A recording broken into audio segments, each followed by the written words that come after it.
Nasubukan mo bang magluto ng chicken hamonado? Kung hindi pa, para sa'yo ang video nito.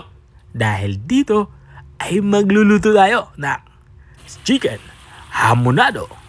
Simulan na natin ating pagluluto. Mayroon tayo dito 1 kilong karning manok. Ang gagawin natin dito ay imamarinate natin to. Maglalagay tayo dito ng toyo. Bubudburan din natin to ng pamintang durog para ma-spicy naman na lasa ang ating lulutuin.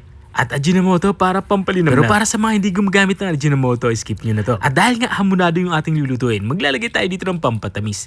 Gagamit tayo dito ng tang. 1 pakete ng tang yung aking inilagay dito. Inubos ko na to. At this point, maglalagay na tayo ng pineapple juice.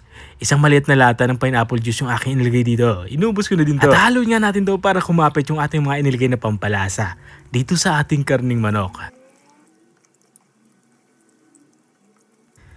At once mahalo na natin to ng maigi, ang gagawin naman natin dito ay imamarinate natin to. Tatabi muna natin to kahit mga 30 minutes. Makalipas nga ng 30 minutes ay nagpainit na ako dito ng mantika. At nang uminit na yung ating inilagay na mantika, nagsimula na tayong mag-isa. Unang inilagay ko dito, itong ating sibuyas.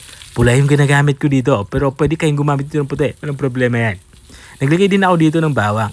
Dinikdik ko lang ito sa kahiniwan ng maliliit lamang. At this point, kapag ganito na itsura nung ating mapanggisang sangkap, ilalagay na natin itong ating nababad na karning manok.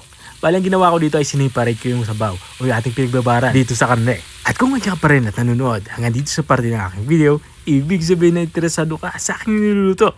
Baka pwede mo naman i-comment kung taga-saan ka para alam ko kung hanggang saan umabot ang aking video.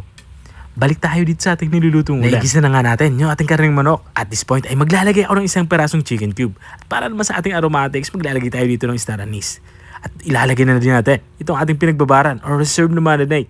Nagdagdag ako ng kaunting tubig. Tatakpan natin to at papakuloy natin to ng mga 2 minuto muna. At makalipas ng 2 minuto ay binukas ako na to. At dito sa parte nito ay titikman ko na kung pasok na sa aking panlasa ang lasa nito. At syempre kung may mga i-adjust pa tayo ay adjust na natin.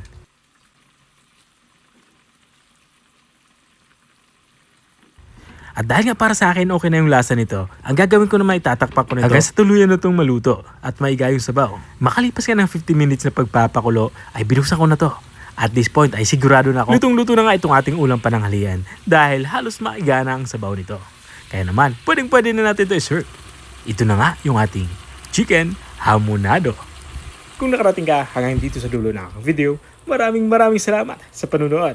At kung nagustuhan mo naman yung bago nating recipe yung binahagi, baka pwede mo naman ito i-share. Siya.